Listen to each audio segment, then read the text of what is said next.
Hello बच्चों, welcome to Taksh coaching classes. हमारा जो नेक्स्ट टॉपिक है, जैसा कि हमने पिछले वीडियो में ओशियन क्या कहते हैं कि वेव्स के बारे में पढ़ लिया था, टाइड्स के बारे में पढ़ लिया था। अब हमारा जो नेक्स्ट टॉपिक है ओशियन करेंट्स। ओशियन करेंट्स क्या होते हैं? ओशियन करेंट्स लाइक जैसे रिवर फ्लो होती है, वैसे ओशियन करंट्स क्या कहते हैं कि ओशियंस में फ्लो होते हैं पानी। ओशियन करंट्स, जैसा कि मैंने शुरू में ही वीडियो में पहली वीडियो में बताया था कि ओशियन करंट्स क्या होता है, इसमें वाटर फ्लो, वाटर का फ्लो होता है। ओशियन करंट्स में क्या होता है, ये ठीक है, movement of huge amount of water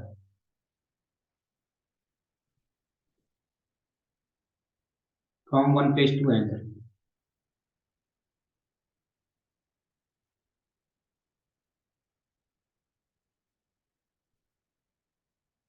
एक प्लेस से दूसरी जगह पे ज्यादा, बहुत ज्यादा पानी को भेजना ही क्या कहते हैं कि क्या कहलाता है, ocean current. They represent a regular volume of water in a definite path. और ये ध्यान रख लेना कि ये किसी रेगुलर वॉल्यूम मतलब एक फिक्स्ड वॉल्यूम होगा, और डेफिनेट पाथ होगा, और फिक्स्ड डायरेक्शन होती है। ओशियन करंट्स का अपना एक डायरेक्शन होता है। ओके, ओशियन करंट्स आर, देखो ओशियन करंट्स जो होते हैं वो दो टाइप के फोर्सेस से इन्फ्लुएंस होती है। Ocean currents are influenced by two types of forces. याद करो, मैंने बताया था वेव्स भी फोर्सेस से चलती थी, टाइड्स भी वेव फोर्सेस की वजह से मतलब डिस्टर्ब होती थी। तो ऐसे ही ओशियन करंट भी क्या होता है, ओशियन करंट भी क्या होते हैं, ocean currents are influenced by to,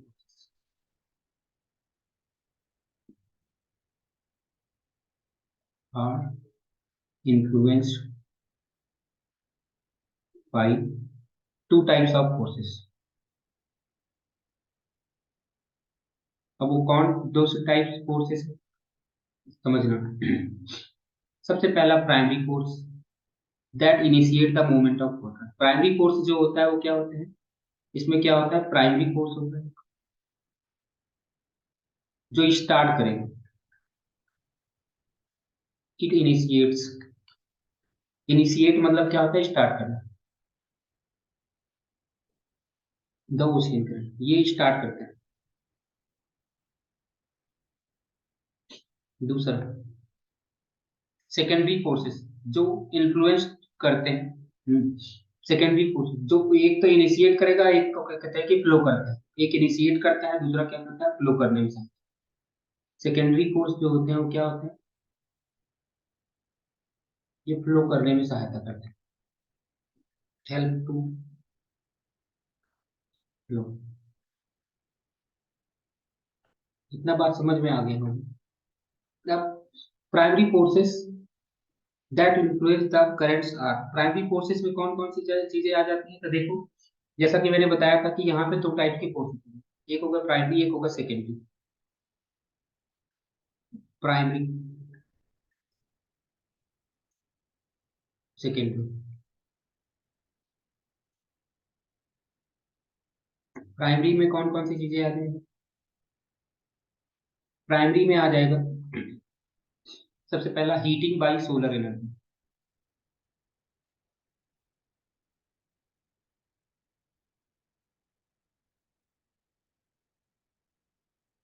heating by solar energy primary में आ जाएगा।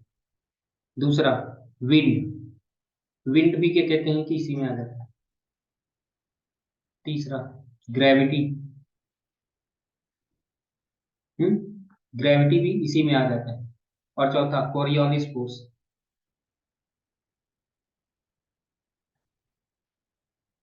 कोरियोलिस फोर्स भी इसी में आ जाता है। ये चार के चारों चीजें जो है वो क्या है, प्राइमरी फोर्स। ये चार के चारों चीजें क्या है, प्राइमरी फोर्स है। ठीक है, यहाँ तक आपको बात समझ में आ गई होगी कि प्राइमरी फोर्सेस कौन कौन सी चीजें हैं। अब देखो हीटिंग क्या होता है, heating by solar energy causes water to expand.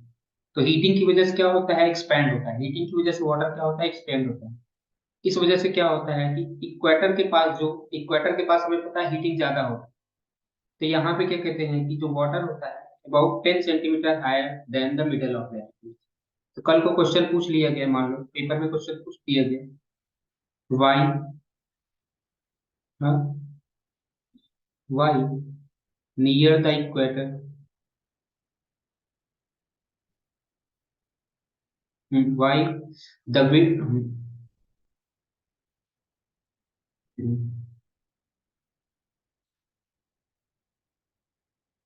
हाँ,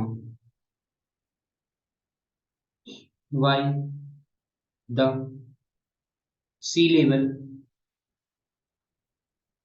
is higher at equatorial equator, near the equator. Equator के पास में सी लेवल थोड़ा सा ज्यादा क्यों होता है? थोड़ा सा ज्यादा मतलब कि 8 सेंटीमीटर ज्यादा होता है। उसका रीजन क्या है? क्योंकि वाटर जो होता है वो एक्सपैंड होता है। इसका रीजन क्या है? वाटर जो होता है वो एक्सपैंड होता है। वाटर जो होता है वो एक्सपैंड होता है हीट की वजह से, तो जिसकी वजह से वहां पे थोड़ा सा ज्यादा होता है इक्वेटर के बाकी की जगह पे। This causes a very slight gradient and water tends to flow down the slope. यानी कि क्या कहते हैं कि समझो, इक्वेटर के पास मतलब समझ लो ऊंचा हो गया पानी। इक्वेटर के पास समझ लो पानी क्या हो जाएगा? ऊंचा। जब पानी इक्वेटर के पास ऊंचा हो गया मतलब कि पानी का लेवल ऊंचा हो गया, तो याद करो, यानी कि इक्वेटर के पास पानी का लेवल क्या हो जाएगा? ऊंचा। तो पानी इधर से इधर जाना शुरू हो जाएगा। पानी या तो इधर से इधर जाना शुरू हो जाएगा। समझ में आया नहीं समझ में? हाँ, इक्वेटर से पानी इधर क्यों जाता है उसका रीजन समझ में है। क्योंकि यहाँ पे देखो, यहाँ पे क्या होगा? वाटर लेवल हायर होगा। वाटर लेवल थोड़ा सा क्या होगा? सी लेवल क्या होगा? हाई होगा। हाँ, थोड़ा सा हाई होगा, और यहाँ पे क्या होगा? लो होगा।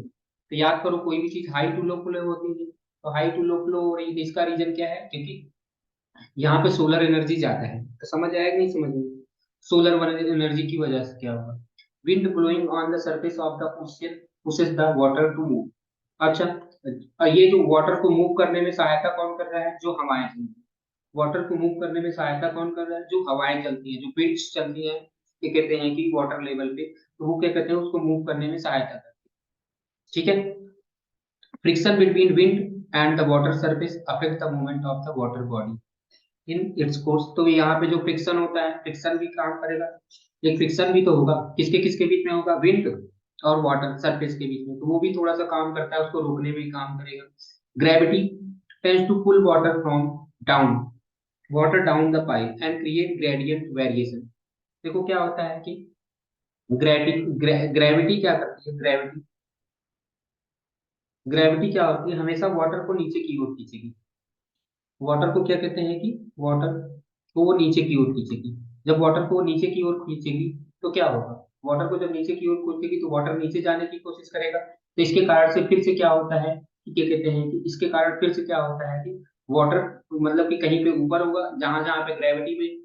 अब कहीं पे ग्रेविटी कम होगी, कहीं पे ज्यादा होगी। जहां पे ग्रेविटी कम होगी वहां पे वाटर ऊपर होगा, और जहां पे ग्रेविटी ज्यादा होगी वहां पे वाटर नीचे होगा। क्या मैंने बोला? जहां पे ग्रेविटी कम, जहां पे ग्रेविटी कम होगी वहां पे वाटर लेवल क्या होगा? ये कम लिख देता हूँ यहाँ पे। जहां पे ग्रेविटी लेस है वहां पे वाटर लेवल ज्यादा होगा, हाई होगा। और जहां पे ग्रेविटी मोर होगी वहां पे वाटर लेवल क्या होगा? लेस। तो इससे क्या होगा? यानी कि लेस ग्रेविटी से मोर ग्रेविटी वाले एरिया में वाटर फ्लो होगा। तो समझ में आया ना? और कोरियोलिस फोर्स भी काम करते हैं। Coriolis force intervenes and causes the water to move to the right in the northern hemisphere. देखो, याद करो, मैंने बताया था कि कोरियोलिस फोर्स के कारण, कॉरियोलिस फोर्स आता किसकी वजह से है ये बताया। कॉरियोलिस फोर्स जो होता है वो किसकी वजह से आता है? Due to rotation of the earth. Due to rotation of the earth इसकी वजह से आता था। अब जब ये अर्थ के रोटेशन की वजह से आ रहे हैं, हम्म, तो फिर क्या होगा? यहाँ पे, यहाँ पे क्या कहते हैं कि कोरियोलिस फोर्स की वजह से मैंने बताया था कि जो नॉर्थ में चीजें हुई वो राइट डायरेक्शन में होती। नॉर्थ में जो होती थी वो किस में मुड़ती थी?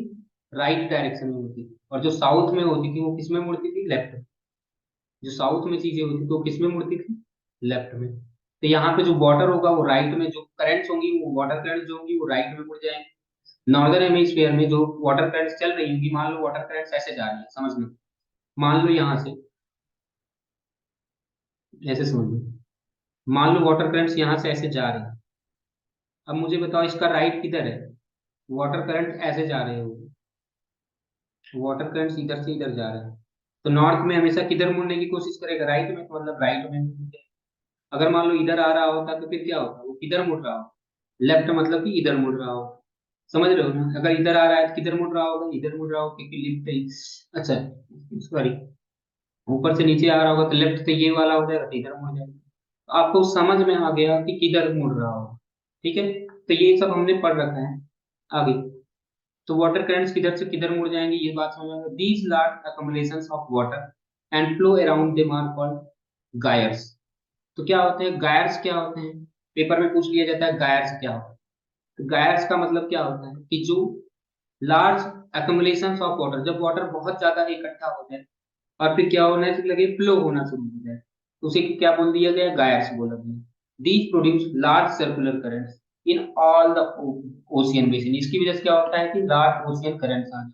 ठीक है, अब जैसा हमने पढ़ा था वहां पे कैरेक्टरिस्टिक्स ऑफ वेवलेंथ, तो सॉरी कैरेक्टरिस्टिक्स ऑफ वेव्स पढ़ा था, वैसे ही यहाँ पे हम पढ़ेंगे कैरेक्टरिस्टिक्स ऑफ ओशियन करंट। देखो करंट्स होती क्या है एक्चुअली? करंट जो होती है, current refer to by their drift. Drift का मतलब होता है खिंचाव। ड्रिफ्ट का मतलब हिंदी में होता है खिंचाव, खींचना। ठीक है, usually the currents are strongest near the surface. तो देखो सरफेस के पास में करंट्स क्या होती है? ज्यादा होती है। और इनका जो स्पीड होता है वो कितना होता है? लगभग लगभग 5 नॉट से ज्यादा होता है, 5 नॉट से। याद करो, नॉट का मतलब स्पीड होता है। एट डेप्थ, डेप्थ में क्या होता है? करंट्स जो होते हैं वो स्लो होते हैं। सरफेस पे करंट्स ज्यादा होते हैं, सरफेस पे करंट की जो स्पीड होगी वो ज्यादा होगी, और डेप्थ में करंट की स्पीड क्या होगी? स्लो होगी। क्या फिर से, सरफेस पे करंट की स्पीड ज्यादा होती है और डेप्थ में सरफेस की स्पीड क्या, ओ सॉरी, सरफेस पे करंट की स्पीड ज्यादा होती है और डेप्थ में करंट की स्पीड स्लो होती है, और वहां पे कम होती है। We refer to the speed of current as its drift. तो जो स्पीड ऑफ करंट है ना, उसी को ड्रिफ्ट बोला गया। जो पेज, हाँ, स्पीड ऑफ करंट, करंट कितने स्पीड से चल रही है उसी को क्या बोला गया? Drift. Drift is measured in terms of knot. Drift को मेजर किया जाता है किसमें? नॉट्स में। The strength of current refer to the speed of current. जितना स्पीड ऑफ करंट होगा उतना ही ज्यादा स्ट्रेंथ होगा। ठीक है, क्या जितना भी स्पीड ज्यादा होगा उतना ही वो स्ट्रांग है। जितना भी स्पीड ज्यादा है, तो जब कोई भी कहीं बोला गया है तो फास्ट करंट, फास्ट करंट का मतलब होता है strong current. A current is usually strongest at the surface. Surface पे जो करंट होगी वो स्ट्रॉन्गेस्ट होगी, और decreases in strength with depth. जैसे जैसे डेप्थ में जाते जाओगे स्पीड क्या होती जाती है? कम होती जाती है, मतलब उसका स्ट्रेंथ भी क्या होता है? जाता है ओशियन करंट का कम होता जाता है। इतना बात तो समझ में आ गया होगा। इतना बात तो आपको समझ में आ गया होगा। अब आगे देखते हैं। अब अभी मैंने क्या बताया कि ओशियन करंट्स में ये कुछ फोर्सेस काम कर रहे हैं। अब ओशियन करंट्स में और क्या चीजें होती है? Differences in water density. अच्छा, यहाँ पे एक चीज मैं बताना भूल गया था, प्राइमरी के बाद में यहाँ पे सेकेंडरी फोर्सेस भी। सेकेंडरी फोर्सेस में क्या क्या है? सेकेंडरी फोर्सेस में आप लिख सकते हो फ्रिक्शन फोर्स। क्या लिख सकते हो? फ्रिक्शन फोर्स और विंड एनर्जी। ये जो हो गए विंड एनर्जी और फ्रिक्शन फोर्स जो हो गए, ये क्या हो गए? सेकेंडरी फोर्सेस हो गए। ओके, और यहाँ पे अभी समझने वाली बात क्या है? समझने वाली बात अभी हम लोग क्या पढ़ने वाले थे यहाँ पे? होशिया, हाँ, different differences in water density. जब डेंसिटी भी होगा तो vertical mobility of ocean current भी चेंज होगी। Water with high density is denser. High salinity, याद करो मैंने पिछले चैप्टर में पढ़ाया था कि अगर वाटर में ज्यादा सैलिनिटी है तो वो ज्यादा डेंसिटी वाला है। जितना ज्यादा सैलिनिटी उतना ज्यादा डेंसिटी। तो water with high salinity is denser then water with low salinity, ये पिछले चैप्टर में पढ़ा था हमने। In the same way cold water is denser. याद कर लो, कोल्ड वाटर भी क्या होगा? डेंस होगा। कोल्ड वाटर क्या है? डेंस है। इसका मतलब क्या हुआ? इसका मतलब समझना, मैंने क्या बताया? मैंने बोला कि कोल्ड वाटर क्या है? डेंस है। Cold water is denser. इसका मतलब क्या हुआ? इसका मतलब ये हुआ कि जो कोल्ड वाटर है, पानी में कोल्ड वाटर नीचे होगा और जो हॉट वाटर होगी वो ऊपर। ना बात समझ में है? कोल्ड वाटर डेंसर का मतलब क्या हुआ? कोल्ड वाटर क्या होगा? नीचे होगा, और हॉट वाटर क्या होगा? ऊपर होगा। इतना बात समझ में है? इसके बाद में denser water tends to be sink, वही लिखा हुआ है कि जितना वाटर डेंसिटी, जितना ज्यादा वाटर, अच्छा समझो कि अगर वाटर ठंडा होता जाएगा तो वो सिंक होता चला जाएगा। मान लो यहाँ पे वाटर कोल्ड हो रहा होगा, धीरे धीरे मान लो यहाँ पे वाटर कोल्ड हो रहा है, जब वाटर कोल्ड हो रहा होगा, जब वाटर कोल्डर हो रहा होता है तो वो सिंक हो रहा होगा, और जब वाटर वार्मर हो रहा होता है, हाँ जब वाटर वार्म हो रहा होता है तो वो ऊपर उठ रहा होता है। जब वाटर के कहते हैं कि वार्म, जब वाटर वार्म हो रहा होता है तो वाटर वाटर ऊपर उठेगा, और जब वाटर कोल्ड हो रहा होगा तो वो नीचे जाएगा। क्यों? क्योंकि जब कोल्डर वाटर, ज्यादा डेंसिटी, तो ज्यादा डेंसिटी वाला हमेशा चीजें नीचे जाएंगी ना, यही तो पढ़ा रखा है कि जितनी ज्यादा डेंसिटी होगी वो चीजें उतनी ही नीचे चली जाएंगी। तो इसका मतलब क्या हुआ, जो कोल्डर वाटर है, कोल्डर वाटर है वो डूबेगा, while the relatively lighter water tends to rise. Cold water ocean currents occur when the cold water at pole sinks and slowly moves toward the equator. तो समझना क्या होता है कि कोल्ड वाटर करंट्स कैसे बनती हैं। कोल्ड वाटर करंट्स याद करो, मैंने पढ़ा रखा है, दो टाइप की करंट्स होती हैं, एक होती है कोल्ड वाटर करंट होती है, और एक होती है कि कहते हैं वार्म वाटर करंट। जो कोल्ड वाटर करंट होती है वो कहाँ से स्टार्ट होगी, पोल से स्टार्ट। कोल्ड वाटर करंट्स कहाँ से स्टार्ट होगी, पोल से स्टार्ट। जब वहां पे पानी नीचे डूब जाते हैं और slowly moves toward the equator, और वो धीरे धीरे, समझना ऐसे समझ लो ये पोल है, ये पोल पे यहाँ पे पानी क्या होगा, अब क्योंकि मैंने बताया कि कोल्ड वाटर है तो कोल्ड वाटर यहाँ पे नीचे जाएगा, नीचे डूबेगा।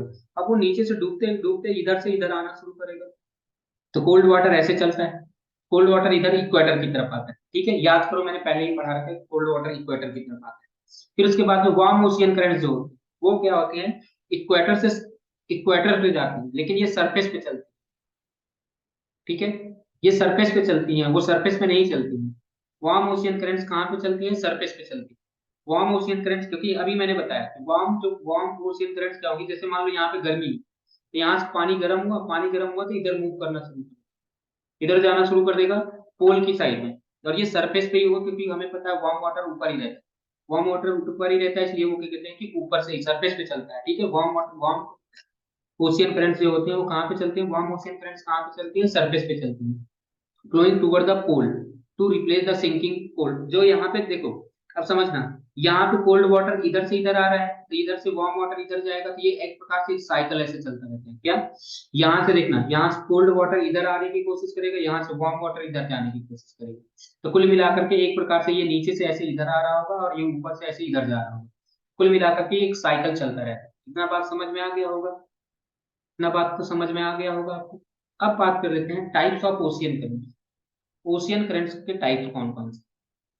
ठीक है, तो सबसे पहला, ओशियन करंट में be classified based on the depth. Depth के बेसिस पे कितने हैं, डेप्थ के बेसिस पे एक होगा सरफेस करंट होगा, सरफेस करंट, सरफेस करंट सबसे पहला डेप्थ के बेसिस पे क्या है, सरफेस करंट।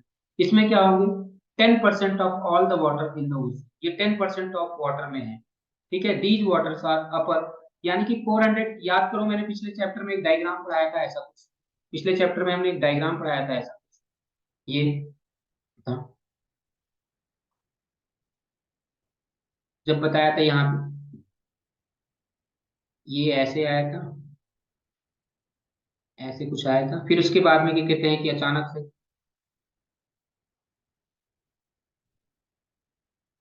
हम्म, या ऐसे समझ लो, इसमें ज्यादा चेंजेस नहीं आए थे, यहाँ पे ज्यादा चेंजेस नहीं आए थे।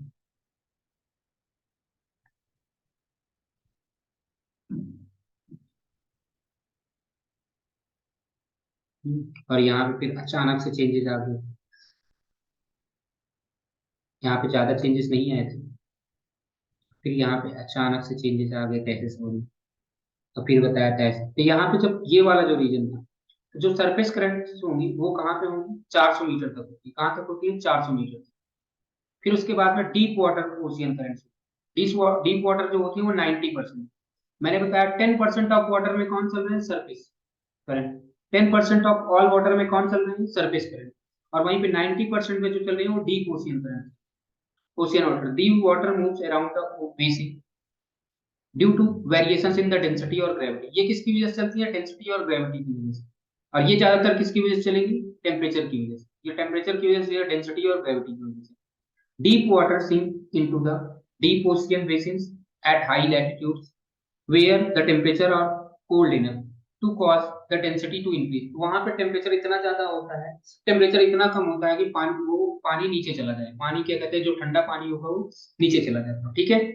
अच्छा, ओशियन करंट्स को टेम्परेचर के बेसिस पे, ओशियन करंट को अभी हमने डेप्थ के बेसिस पे डिवाइड किया, ओशियन करंट को हम टेम्परेचर के बेसिस पे भी डिवाइड कर सकते हैं। एक होता है कोल्ड ओशियन करंट होता है, ये क्या होते हैं, कोल्ड होते हैं।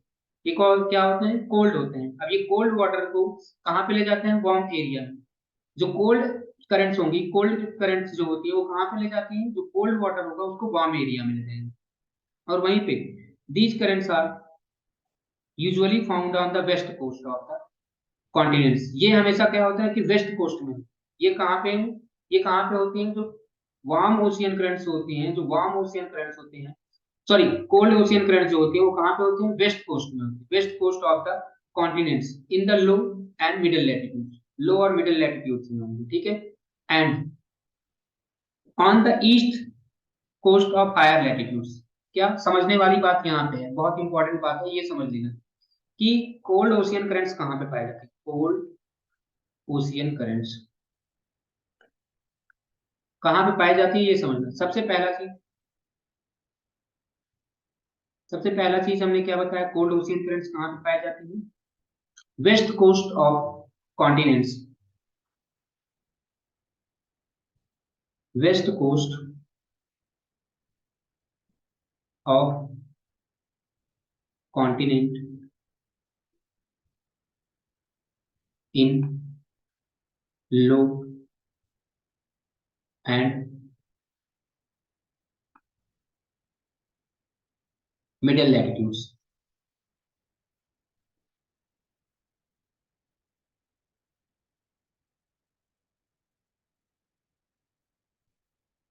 दूसरा चीज, ईस्ट कोस्ट में कहां पे पाए जाएंगे, east coast in higher latitudes, east coast in higher latitudes,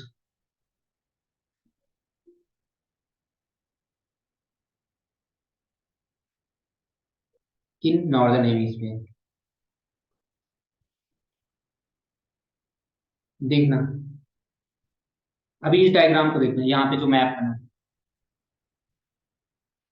इस मैप को देखो, और इस मैप में देखो क्या बताया था अभी, मैंने बताया लोअर लैटिट्यूड्स, लोअर लैटिट्यूड्स ये है, यहाँ पे लोअर लैटिट्यूड्स हो गई, ये लोअर लैटिट्यूड्स हो गया, मिडिल लैटिट्यूड यहाँ पे देखो। तो वेस्ट कोस्ट, ये है वेस्ट कोस्ट, ये है वेस्ट कोस्ट, ठीक है। वेस्ट कोस्ट में आपको क्या मिलेगा, वेस्ट कोस्ट में देखो कोल्ड करंट मिल रही है, ये देखो ये कोल्ड करंट है, ये वेस्ट कोस्ट पे कैसा करंट मिला, कोल्ड करंट, जिसको हमने पढ़ रखा है कैलिफोर्निया। यहाँ पे देखो कैनरीज, कौन से मिल रहे हैं, कैनरीज, ठीक है। फिर उसके बाद में यहाँ पे आपको कौन सा मिल रहा है, ओयासिर, ये सब कोल्ड करंट्स हैं, कोल्ड करंट्स हैं, ठीक है। कोल्ड करंट ऐसे, तो इतना बात समझ में आ गया कि कोल्ड करंट्स आपको देखो, ये वेस्ट कोस्ट पे, यहाँ पर भी देखो वेस्ट कोस्ट पे आपको क्या मिल रहा है, कोल्ड करंट्स। यहाँ पर भी देखो ये वेस्ट कोस्ट है और कोल्ड करंट, यहाँ पर भी देखो वेस्ट कोस्ट है, कोल्ड करंट, ठीक है। तो हमें पता होना चाहिए कि वेस्ट कोस्ट में क्या होता है, कोल्ड करंट्स पाए जाएंगे दोनों ही हेमिस्फीयर में, और साथ में ईस्ट कोस्ट में हायर लैटिट्यूड्स, ईस्ट कोस्ट में हायर लैटिट्यूड्स, ईस्ट कोस्ट में देखो ये हायर लैटिट्यूड्स ऊपर, हाँ, ईस्ट कोस्ट, सॉरी ये वेस्ट कोस्ट नहीं था, ये वेस्ट कोस्ट नहीं था, ईस्ट कोस्ट था ये। ईस्ट कोस्ट में देखो हायर लैटिट्यूड्स पे आपको क्या दिख रहा है, नॉर्दर्न, मतलब कि हायर लैटिट्यूड्स पे देखो आपको क्या दिख रहा है, कोल्ड करंट्स। तो ये हमें पता होना चाहिए। फिर कोल्ड करंट्स के बाद में कौन सा आ जाता है, एक आता है warm ocean current. Warm ocean currents कहाँ पे मिलते हैं, warm currents bring warm water cold water area में, वार्म वाटर को कोल्ड एरिया में ले जाएंगे, और ये हमेशा क्या कहते हैं कि ये ईस्ट कोस्ट में मिलेंगे, कॉन्टिनेंट्स के ईस्ट कोस्ट में मिलेंगे, ठीक है। ईस्ट कोस्ट में देखो ज्यादातर क्या मिलेंगे, ईस्ट कोस्ट में आपको ज्यादातर जो मिलने वाले हैं वो क्या मिलने वाले हैं, वार्म ओशियन करंट्स। देखो जैसे यहाँ पे इस ईस्ट कोस्ट को देखना भाई, ईस्ट कोस्ट, ये देखो ये ईस्ट कोस्ट है, ये ईस्ट, तो यहाँ पे देखो वार्म ओशियन करंट मिल रहा है, ये भी यहाँ पे देखो warm ocean current, east coast है, ईस्ट कोस्ट में warm ocean current, east coast है वार्म ओशियन करंट, ठीक है। ईस्ट कोस्ट है warm ocean current, east coast में ज्यादातर आपको, वो ईस्ट कोस्ट है यहाँ पे वार्म ओशियन करंट। तो ईस्ट कोस्ट में जो वार्म ओशियन करंट्स ज्यादातर वो जो मिलते हैं वो कहाँ पे मिलते हैं, ईस्ट कोस्ट में। वार्म ओशियन करंट्स आपको ज्यादातर कहाँ पे मिल रहे हैं, ईस्ट कोस्ट में, ठीक है। और in northern hemisphere they are found west coast. Northern hemisphere में वेस्ट कोस्ट में, हाई लैटिट्यूड में ये कहाँ पे मिल जाएंगे, वेस्ट कोस्ट। यहाँ पे देखो नॉर्दर्न हेमिस्फीयर में चले जाओ और हायर लैटिट्यूड्स पे चले जाओ, तो देखो वेस्ट कोस्ट में भी आपको कुछ मिल जाएंगे। हमें ये पॉइंट्स याद करने हैं कि नॉर्दर्न हेमिस्फीयर में देखो, ये नॉर्दर्न हेमिस्फीयर है, ये वाला। इसमें देखो वेस्ट कोस्ट पे, ये देखो हायर लैटिट्यूड्स पे वेस्ट कोस्ट पे आपको मिल जाएगा। ये देखो वेस्ट कोस्ट पे मिल जाएगा, ठीक है। इतना क्लियर है, ये आपको पता होना चाहिए, ठीक है। अब आगे थोड़ा सा पढ़ लेते हैं यहाँ से क्या क्या कहानी है। तो वार्म ओशियन करंट और कोल्ड ओशियन करंट्स के बारे में पता चल चुका है। अब नेक्स्ट टॉपिक जो आता है, मेजर ओशियन करंट्स की बात कर लेते हैं। कुछ ओशियन करंट्स के बारे में पता होना चाहिए। Major ocean currents are greatly influenced by stresses exerted by the prevailing winds. जो ओशियन करंट्स हैं वो किसकी वजह से चेंज होते रहते हैं, प्रिवेलिंग विंड्स और कोरियोलिस फोर्स, विंड्स और कोरियोलिस फोर्स की वजह से। द ओशियानिक सर्कुलेशन पैटर्न रफली correspond to the earth atmospheric circulation pattern. तो देखो जो ओशियन का जो सर्कुलर पैटर्न होता है, वो भी क्या कहते हैं कि एक प्रकार से अर्थ के एटमॉस्फेयर का जो सर्कुलेशन पैटर्न होता है वो दोनों लगभग लगभग सेम ही होते हैं। The air circulation over the oceans in the middle latitude is mainly anti cyclonic, याद कर लो। हाँ, ये क्या कहते हैं कि more pronounced in northern hemisphere.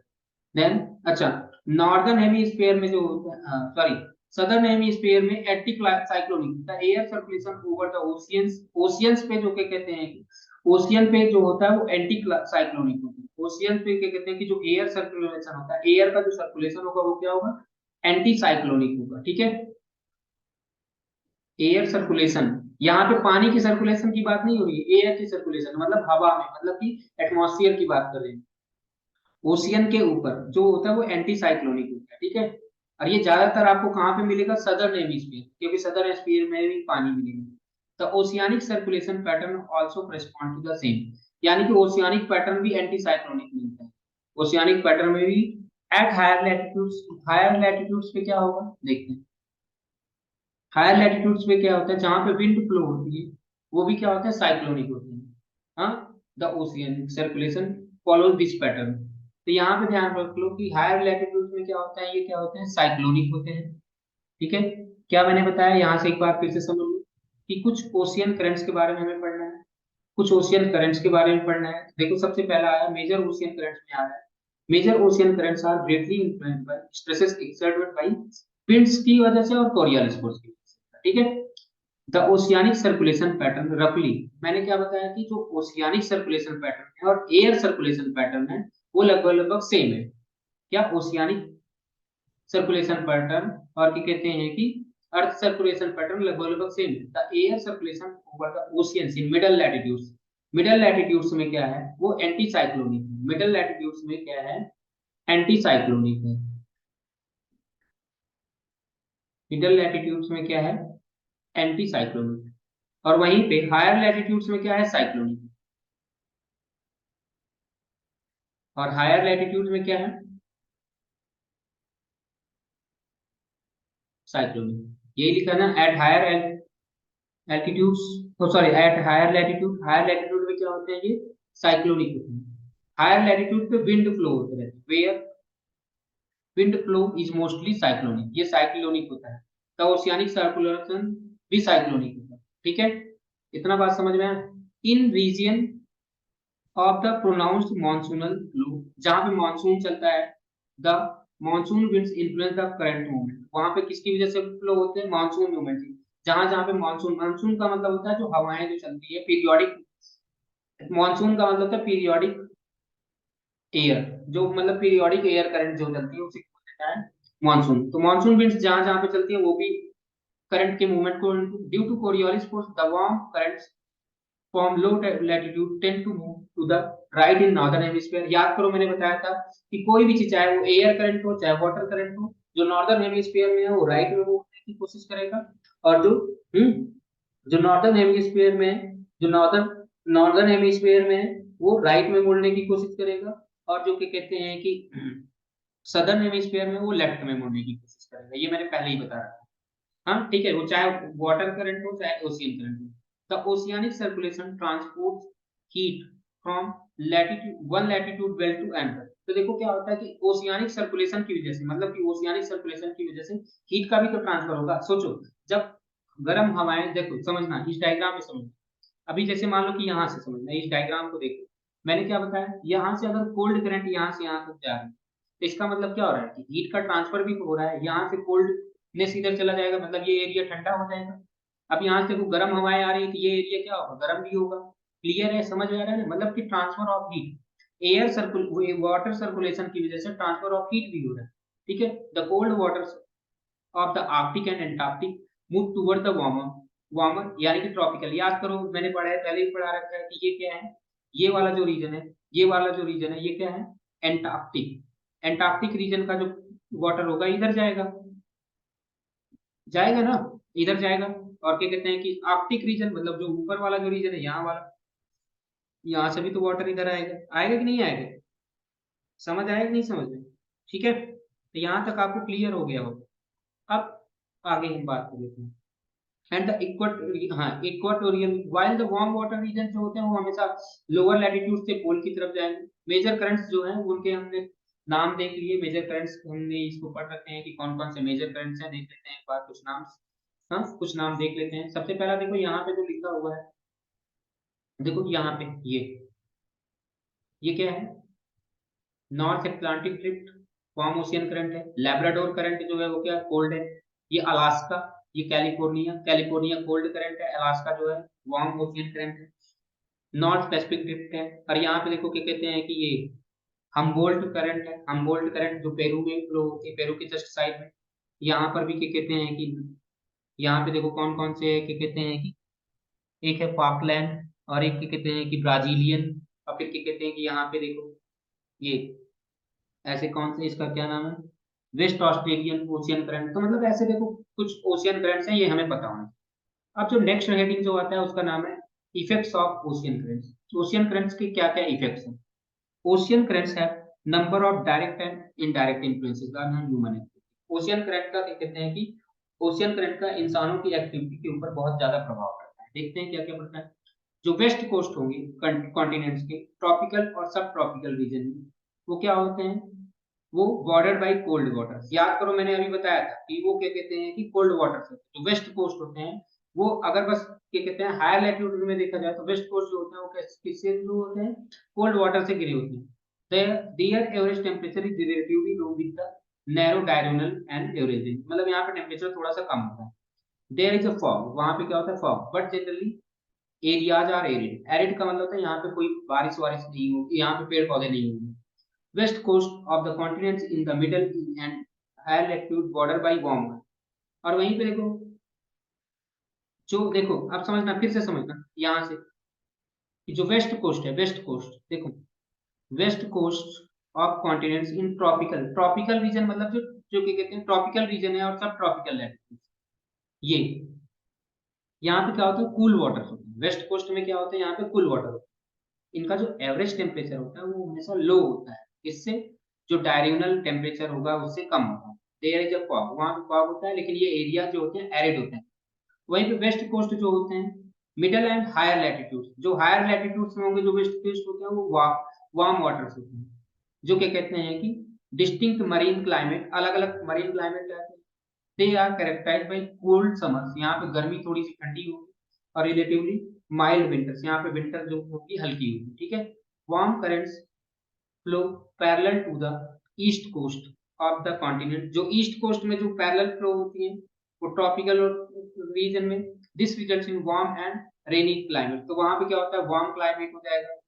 तो मतलब कि जो क्लाइमेट को अफेक्ट कैसे कर रहा है, तो क्लाइमेट का तो एक ऐसा भी जोन आएगा। देखो बेस्ट फिशिंग जोन, फिशिंग सबसे अच्छी कहाँ से होती है, फिशिंग सबसे अच्छी वहां पे होगी जहाँ पे मिक्सिंग जोन होगा, जहाँ पे ठंडा वाटर और गर्म मतलब कोल्ड करंट और क्या कहते हैं कि वार्म ओशियन करंट जहाँ पे मिल रही होगी, वो क्या होता है, उसको किसके किसके काम में आता है, मिक्सिंग में काम आता है। मतलब कि मिक्सिंग जोन होता है, वो मिक्सिंग जोन होता है। ठीक है, मिक्सिंग जोन में सबसे अच्छा सा क्या कहते हैं कि फिशिंग हो सकती है। ठीक है, तो यहाँ तक आपको उम्मीद करता हूँ बढ़िया से समझ में आ गया होगा। इस प्रकार से हमारा ये वाला भी चैप्टर समाप्त हो गया। Okay, thank you.